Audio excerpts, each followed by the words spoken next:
we might be moving into this future where less and less people work for big companies. Big companies need less and less people. There's really never an easier time to start a business than right now because of the tools that make all this stuff really, really easy. They're all at your disposal. Hey, welcome to the Next Wave podcast. I'm Matt Wolf. I'm here with Nathan Lands. And one of the questions that we get asked pretty often is, if you were starting over from scratch with all these AI tools that are available to you, what would you do? What path would you take?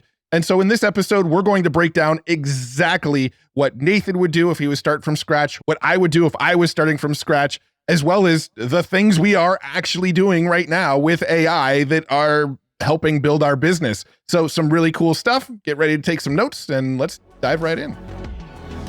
One of the things that we were talking about right before we hit record on this episode was that me personally, I don't really think starting an AI business is the smartest path for somebody to take, right? And what I mean by that is like starting a business that is like your own AI company, right? I feel like more the path to take would be starting a business that's not like a specific AI SaaS or something like that, but a company that leverages all of the AI tools that exist out there to make your life and make building this business a lot easier. That's the path that I would take.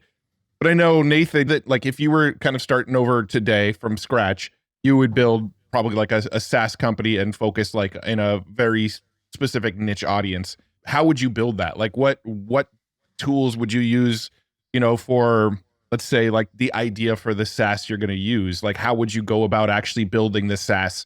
Would you use AI for like the marketing? Like what sort of, like what would that flow look like? How would you break down like, all right, I'm starting this business, here's how I would go and do it? I think I would go for a walk, talk to ChatGPT voice, just chat with it. I would literally just like go for a walk and talk to AI, talk about different ideas I have and go back and forth with it, tell it to like summarize what we discussed and give me like a list of like the top 10 ideas from that. Go back, put them on a whiteboard, sit down with like ideally like a partner, somebody who's helping me, implement these ideas. And then use something like, Cursor or something like that to just like crank out the websites and test them out. Yeah. I think I like the idea of going for a walk, having a conversation with OpenAI's new advanced voice mode, and then just sort of like fleshing out like the conversation with the AI and sort of, here's my thoughts, what are the pros and cons of this? Do you see any potential downsides of doing this route? Are there any things you would change about the idea? You have that conversation with the AI. And then the cool thing is you can go back to your computer at home and literally look back at the history and see that conversation and see the conclusions.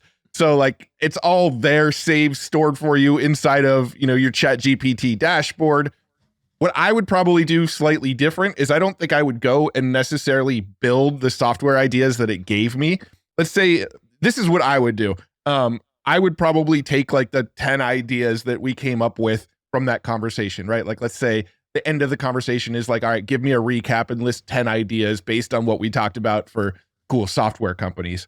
Then what I would go do is I would use a tool. There's a couple cool tools out there. One's called like Mixo. I think it's mixo.io, which is a tool to rapidly build like a website with a single prompt, right? So you go to that website and you say, I'm going to build a software product for real estate agents to help them find leads using AI, right? I'm just sort of making this up off the seat of my pants here. But let's say like you gave it all of those details about like the software you're thinking about doing. What it'll do is it'll go and create a landing page for you with, images and copy and headlines and subheadlines and all that kind of stuff, with the idea for your software. And then at the bottom, it'll have an email opt-in box that says join the wait list, right? So then what you can go do is take all 10 of those ideas that OpenAI gave you, go to a tool like Mixo, have Mixo rapidly create 10 different websites that sort of flesh out the idea on the website. And then you can go and buy advertising on Facebook ads, Google ads, Twitter ads, wherever, to all 10 of those landing pages. and then whichever one has the most interest on the wait list, whichever one's wait list grows the fastest, go make that product. That's probably what I would do. That's kind of like the, was it Tim Ferriss that talked about ideas like that, where you would test out ideas with ads, where you would try something. I think that's how he did his books, right? Like his book covers. His book covers. Yeah. Whereas like he would do a Facebook ad and then see which one converted the best, and that would like show him which direction he should go. Well, his original book title, The 4-Hour Work Week, was originally called something like How to Sell Drugs for Fun and Profit or something like that. And he actually split tested that title against the 4-Hour Work Week, and the 4-Hour Work Week won. Yeah. Obviously, it's kind of funny that he thought it wasn't going to, but I wouldn't depend on AI to give me all the ideas. Definitely, a lot of the ideas would be coming from me and me kind of brainstorming with the AI. And I probably would go do research after that. Like I'd probably use something like Perplexity, so like all these different industries that I don't know much about. Like let's say it's landscaping or whatever. Like I would go do some like Perplexity searches and pull up to see if there are existing companies in those areas, and if there are, I would look at their websites. Maybe copy and paste that into ChatGPT or something to use as a reference. And I think what I would do, so I haven't used Mix. You said Mix.io. Is that kind of like Mixo AI? Here, well, this Mixo website, just to clarify, is literally just designed to like test concepts. Like it doesn't build the whole website. It's designed to make a landing page with the idea on it, and then send people to that wait list to gauge interest. Like it specifically seems to be tailored for that use case. Oh, interesting. I'll have to try it out. And depending on how good it is, I mean, you might be able to just do this, the same thing yourself though, like using Cursor, like having like a template, and then you go into Cursor and like, hey, change this stuff for me, like change the taglines, and here's the kind of stuff I want to change the colors. You probably within like 5 minutes could change all that stuff. Then if you know how to code, you just push it live and then you're good. So that's probably what I would do. But yeah, I love the idea of using the Facebook ads and just like testing it, just how Tim Ferriss used to do. Yeah. And then the nice thing is too, you've already built an email list. So then when you go and actually release the project, you just hit up all the people that joined that specific wait list that said they basically raised their hand and said, I'd be interested in this product because they joined the wait list, right? And then boom, you've got your sort of first marketing campaign for it because you just mail that list. I mean, heck, if you want, you can mail the other 9 lists as well and say, hey, we didn't make that product, but come check out this one. So maybe we should try this and record it. I'm kind of thinking that it's like, that'd actually be kind of a fun episode. Okay, if we do that, who owns it? But yeah, so that's the way I would do it. And then you would go and like build the software, right? And you mentioned Cursor. Cursor's probably, I believe, like the biggest benefit of Cursor, right, is that it can use your entire code base for context, right? Like it's using, I believe, retrieval augmented generation, which can like look at the text of everything that you upload. But when you're using Cursor, it's looking at all of the code. So like, even if it's like 30 files long, right? It's going to look through all of those files to sort of understand what's going on in the software that you're creating, right? Yeah, exactly. I've actually never used Cursor still. So. Yeah. That's, I mean, I've only used it a little bit, but like the biggest benefit I saw was that it can see your whole code base. So it's like, it has context of your entire code base versus you copying and pasting something into Claude. It only knows the one page it's on. Exactly. It doesn't know that if you change this thing, it's going to break something somewhere else. So it's important to know how things are interconnected. Yeah. I think with the tools that are available out there, you can rapidly get ideas for software. Having the sort of conversations, you can rapidly go and test the ideas by collecting emails. Once you've got the idea, you can pretty much rapidly create the software, right? Between tools like Cursor, right? You've got tools like Cursor, but then you've also got tools like Replit and Firebase, where Firebase tends to handle like the back end sort of database of whatever website or SaaS you're building. Like Firebase will handle that. It also handles like a lot of the single sign-in stuff, like Google login and Apple login and all that kind of stuff. So you don't have to really mess with the login functionality. Yeah. And then Replit tends to host like the front end for your site a little bit. So if you're using Cursor to write the code, Replit to host the front end, Firebase to host the back end, like you use all 3 of those tools. And now Replit just added an integration for Cursor. So whenever you make these updates in Cursor, you can just have them automatically pushed into Replit for you and fixed live on your site. So, I mean, like, we've said it before, there's really never an easier time to start a business than right now because of like the AI tools and the tools that make all this stuff like really, really easy. They're all at your disposal.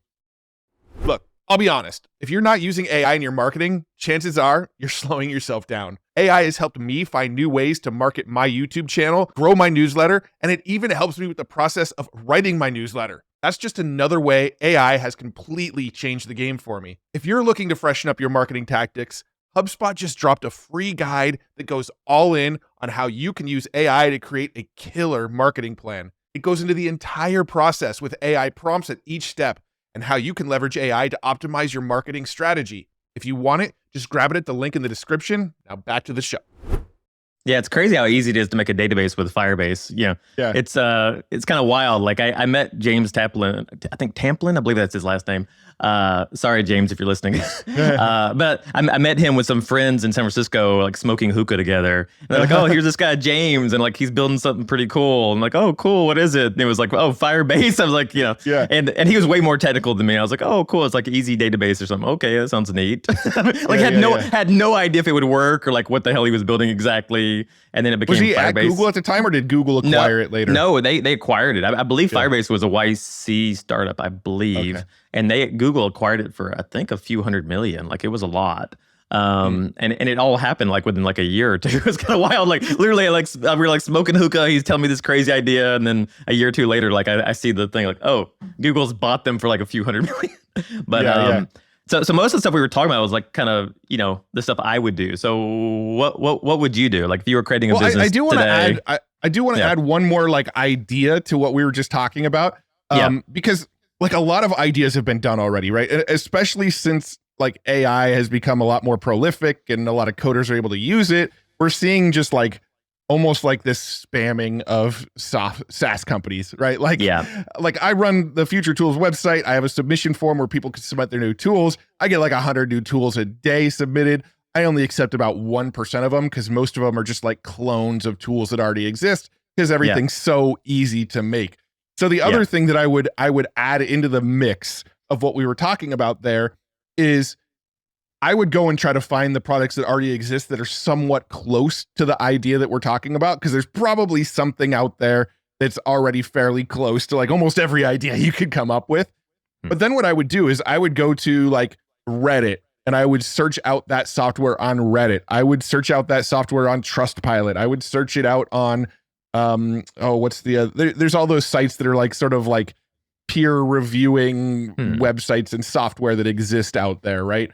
I would go to all of those different sites and I would copy and paste all of the comments, all of the reviews, all of that kind of stuff into Claude. And then I would get like a sentiment analysis of like, what do people love about this product? What do people hate about this product? What is the feedback that this product has gotten? And then I would use that feedback to make sure that I make my product better than the one that exists out there. That's a good idea. I was just thinking I would probably just look at SimilarWeb and see if it was like trending up or down, like the website. But you can always do that sentiment analysis. Like this is a tactic that a lot of Amazon sellers use, right? Because like on Amazon, like every product has like 30 competing products because everybody just orders them off Alibaba.com and sells the same crap, right? So what people do on Amazon is they go and look at the reviews of the products that exist already, and then sort of get the sentiment analysis of what people do and don't like about that product, and then make sure that when they go sell their version of the product, they're fixing the things that people don't like, and they're sort of leaning into the things that people do like in the marketing, right? So like if a lot of people say like, for this software, I love X feature, I love that they added this feature, you want to make sure that that feature's in yours, right? Or if you look at the software, or if you look at the reviews for those various software companies and they say like, I really, really hate that they haven't added this feature. It seems so easy for them to add. Why don't they add this feature? And there's like this overwhelming thought that like this functionality should be in this tool, but it's not. Well, make sure you add that functionality, right? So that way you're making sure that whatever you go and build, you used AI to sort of analyze what are the features that should be in my MVP and which features should I exclude.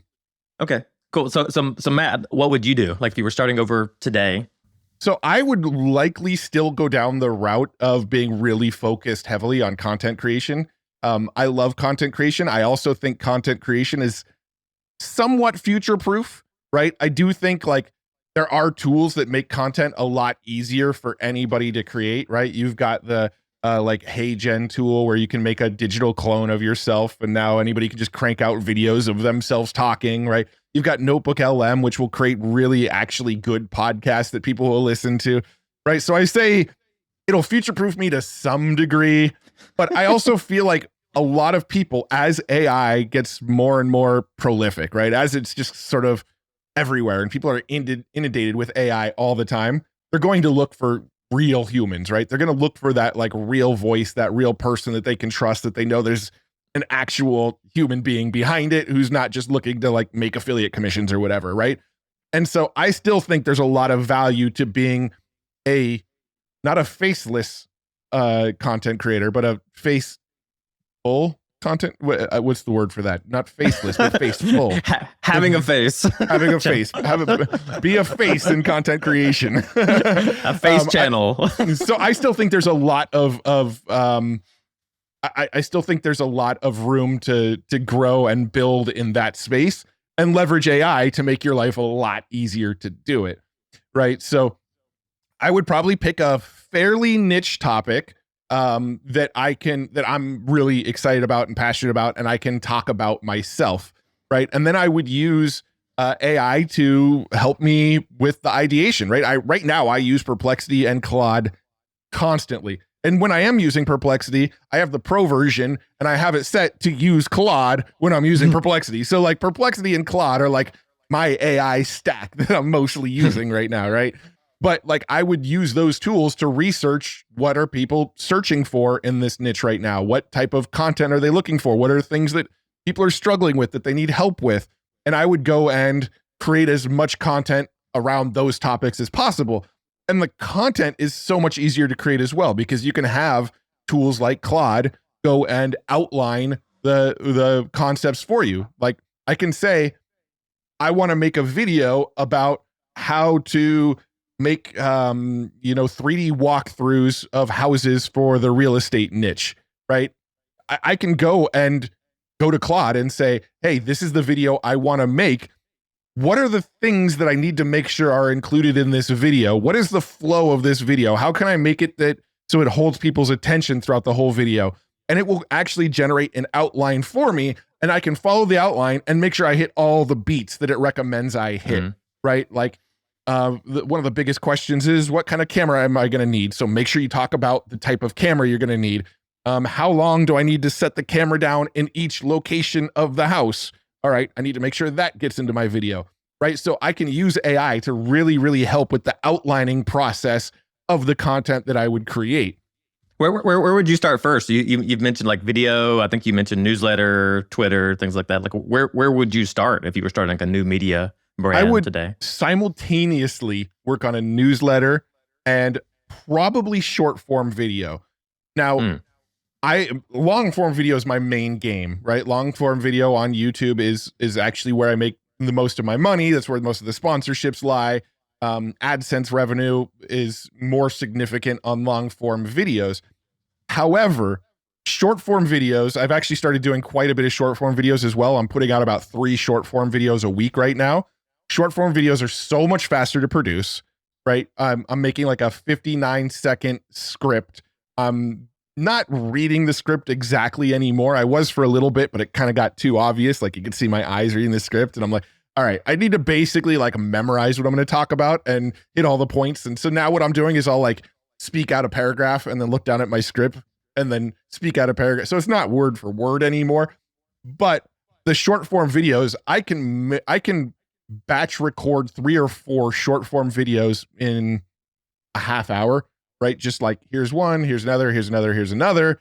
And then I can either pass them to an editor, or I can use a tool. I use a tool called TimeBolt to edit mine, which is basically like an automated tool that will go through and find all the gaps and silence and remove them automatically. And it tries to find some of the mistakes, and it tries to take out some of the ums and stuff like that. So I can just feed my sort of rough video into that tool, and then it'll spit out this sort of 1 minute version for me. And then I would go in and, add B-roll and stuff like that the old fashioned way using DaVinci Resolve or Adobe Premiere. Now I would pass it to an editor. I have an editor that helps me with short form, but I would go and I would batch record a bunch of them. At this point, pass them all to my editor. The editor would go and add the visual effects to them.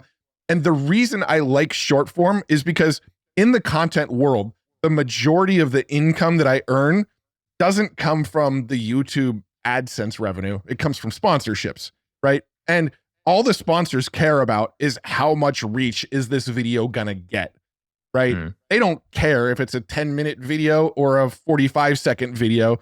They want to get the views on their product. They want to get the views on their brand, right? So the people that are making these 60-second shorts are making the same amount of money off their sponsorships as I'm making by putting out 20-minute long videos that take me multiple days to dial in.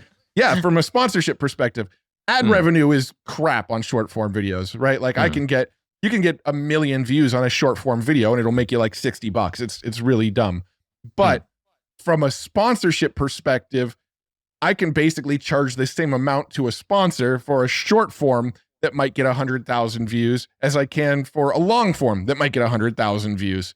Oh, wow. So it's, a lot less effort for creating the content. I can crank out a lot more of it, and the sponsors will still come knocking as long as the videos get views, right? So I would probably go that route.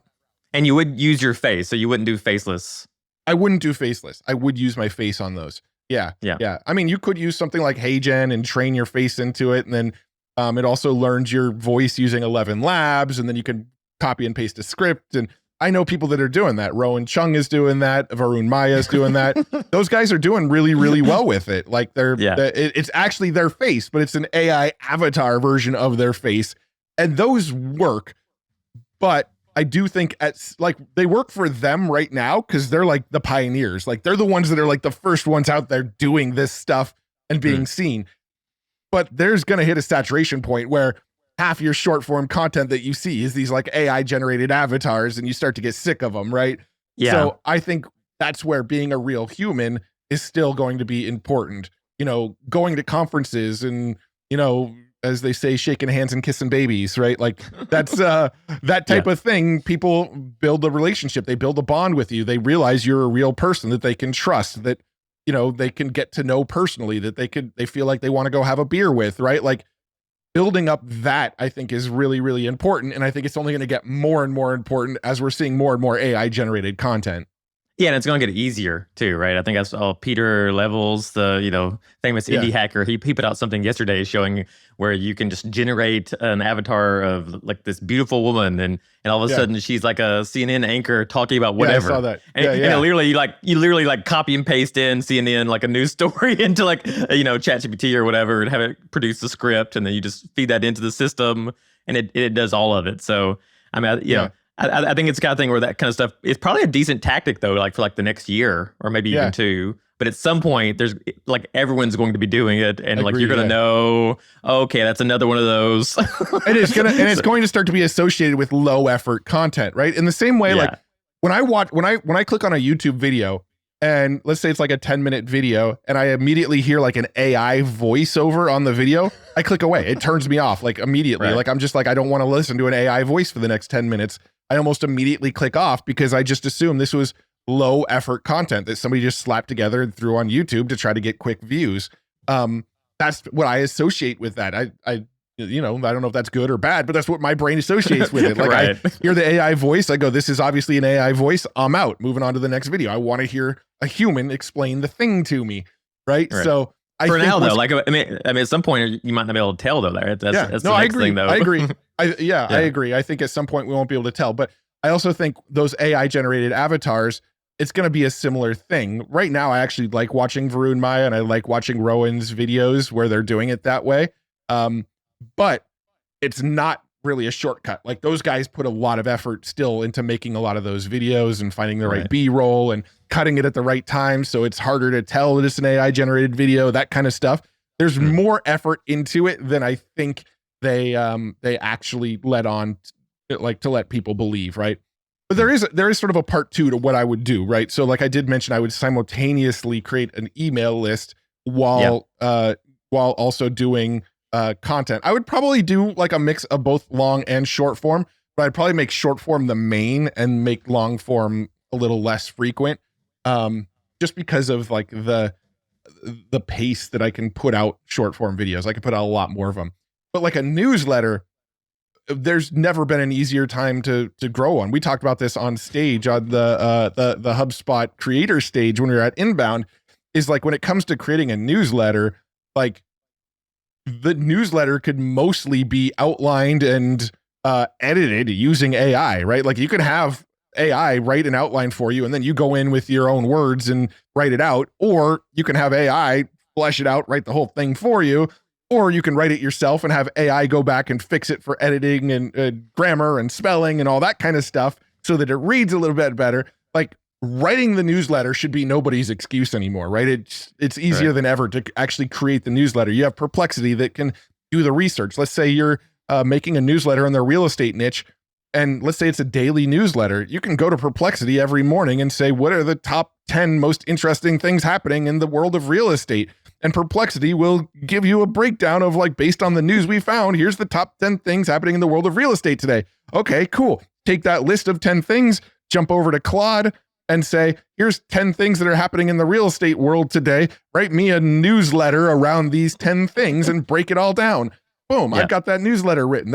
You can use make.com and probably make like a API flow where every day you just press a button and it goes and writes the newsletter for you following that formula. Like it's so easy to create the newsletter now, right? And then I would leverage the short form content with a call to action to join the newsletter, right? So at the end of every single video, you'd have like a 2-second call to action, get on the daily newsletter to be the most in the know person in real estate in your area, right? Like if you're not on this newsletter, your competition probably is. So make sure you're on it, right? You do those kinds of calls to action at the end of your short form videos and you grow the newsletter that way, right? And what I love about the sort of blend of having a newsletter and having a sort of content machine is that now you can sell sponsorships in a completely different way. Like one question I get asked a lot when I'm at these events is like, you know, what's the CPM? What CPM do I charge sponsors for my YouTube videos, right? Other YouTubers are like, all right, so per 1,000, CPM is how much you make per 1,000 views, right? So let's say on average, somebody might charge $40 CPM. So for every 1,000 views a video makes, they make $40 on it. A video that gets 100,000 views might make, what is that? $4 grand, right? So, but people will ask me like, what's the CPM? And I'm like, I don't play the CPM game. I play the bundling game. I've got the Future Tools website where I can put sponsors at the top of the website. I've got my YouTube channel where I can integrate sponsors in the middle of the video. I've got shorts where I can make sponsored shorts for companies. And I've got my newsletter and people can sponsor the newsletter. So I don't sell CPM at all. I go to these companies and say, here's a bundle. You can get a featured listing on Future Tools for 1 week. I'll integrate your ad read into one video and you can sponsor 2 newsletters over the next month. So it's more of this like package deal where you're being seen on all of these platforms, right? And now I get out of that CPM game and I sort of elevate above it. And I'm charging way more than some other YouTubers would charge because you're now getting access to the newsletter, the YouTube channel, the YouTube shorts, maybe Instagram, maybe Twitter, maybe my LinkedIn, maybe my Discord community, and the Future Tools website, all of that, right? Like all of that can be sort of worked into some sort of bundled deal. So that's the game that I play now with my content. Yeah, you told me that in the taxi in Boston. We were heading back, and that was one of the main things. Like when I got back, I told ChatGPT, like, remember this. so that was one of my notes. Like I did like a decompression, like after Boston, like what's all this stuff I learned or whatever that I want to remember. That was one of my big notes. I'm like, remember this. This is smart because not only does that help you like better monetize your media properties, but also they help grow each other. So it's like it's amazing. It's like amazing for growth and monetization. I do feel like with newsletters, it's gonna be similar to like the faceless YouTube channels where it's easier than ever to create them. So the ones that are really like Yeah, you could have newsletters right now where you literally just copy and paste stuff in and say, hey, give people these bullet points. just summarize. And there have been like newsletters that are really successful that are just like purely summarization kind of newsletters. Yeah. I feel like those are going to be challenging long term though, right? Because like, yeah, people are going to use Perplexity or whatever else to have their own personalized summarization. Yeah. So I think if you're doing it, like make sure that you have a unique voice and have something to say. I think long term is going to be important because people are going to want to have that real person and learn from that real person and hear what they have to say versus just here's an AI summary of what happened, which they can get anywhere. Yeah, Peter Diamandis, right? He's got a newsletter called Future Loop, and Future Loop is completely automated with AI. I don't think he touches it. I think he's created some sort of app that watches the sort of emerging tech news for him, writes the newsletter and sends it. Like, I literally think it's completely hands off. It's just on a daily basis. It runs through this process and blasts out the newsletter without like a human really even touching it. Saying that, I subscribe to it. Out of all the newsletters I read, I sort of have like a priority of like, I always read this one. Like Rowan Chung's rundown is probably my favorite. I always read that one. Ben's Bites is really good with Ben Tossel, right? There's a handful that I'm like, these are my must reads every day, right? And I look at Future Loop, which is like the one that's automated with AI. It's the lowest on my priority list, right? Like if I'm like rushed for time and I'm just like, all right, give me the really quick news. I only read 2 or 3 newsletters and that one doesn't make the cut, right? Because I know it's automated. I know it's AI. Sometimes it finds news articles that are like 2 months old. And I'm like, why did that make it into this one? Probably because automation screwed up and put the wrong article in somehow, right? So I do think that there is like a sort of limited window where you can do this, and over time there'll be so many just junk newsletters that it's not effective anymore. But if you can be that person that has a voice, that it makes a difference. Yeah, it could be a good short-term strategy. I mean, you could do that, and then once it becomes obvious that it's no longer working, like, oh, pivot. Now I'm writing the newsletter. Here's the new format. So. I'm right. At least as far as you know, I'm writing the newsletter now. Exactly. Yeah, I'm writing it. Yeah. By the way, this is not what I do with my newsletter. I actually like work with a team, and I've got an editor and some people that help me with writing. It's actually still humans behind my newsletter. So I just want to say that if anybody's like listening, going, "Oh, Matt's automating the whole thing," I'm not. But I'm just pointing out how easy it is to create a newsletter, and that like the amount of time that goes into that really shouldn't be a factor. Yeah, so basically you're saying that it's easier than ever to create YouTube Shorts and a newsletter. And so if you were starting over, that's what you would do. You'd use all these AI tools. What do you think, like, so this all works today, like in like 5 years from now, do you think it'll be similar, or do you think it's all going to be different?